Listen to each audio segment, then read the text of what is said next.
one is right or wrong, ever. Wow. And so that completely transforms the energy I create and give to the other. Suddenly it's not anger and fear anymore, it's just, oh, that's interesting. I hadn't seen it that way before. That's a point of view. I'm kind of seeing it differently.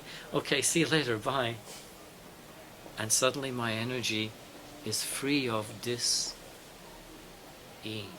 Stress. Anger, fear, which is stress. So the immune system, 3 steps: awareness, realization, transformation. If you want to. But actually, in reality, I discover many people don't really want to.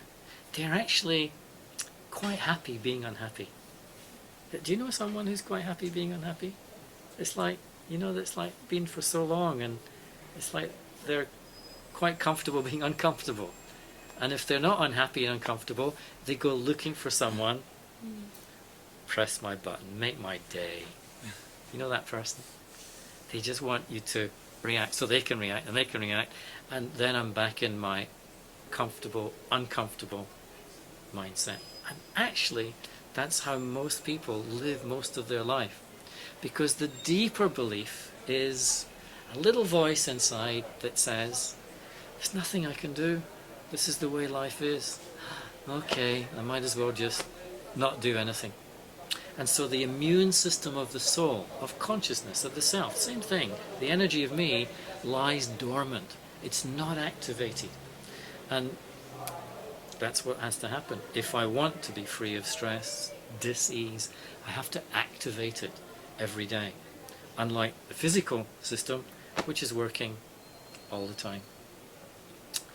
So in my research, in the laboratory of me, the laboratory of myself, as I look across my life and my average day, I notice I'm suffering almost every day from around about 12 different dis-eases. And actually, the dis-eases in consciousness are remarkably similar to the diseases that take place in the body.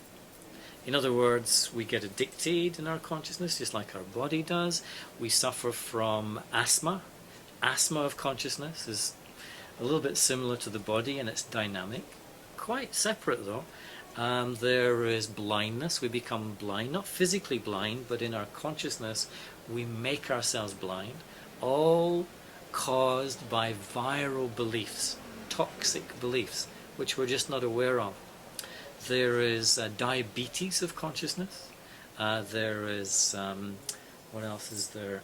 Addiction, I never remember a list. Addiction, diabetes, arthritis, indigestion.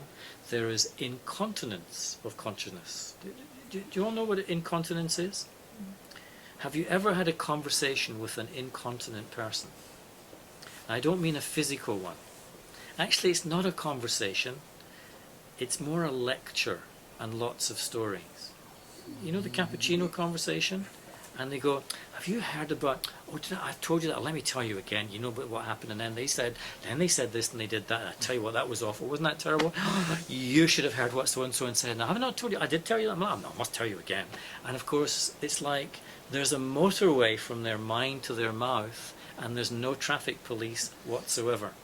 And it just all comes pouring out, because they've got no control over their thinking, their thoughts, their minds. Just like incontinence in the body is the loss of control over certain bodily functions. So incontinence in consciousness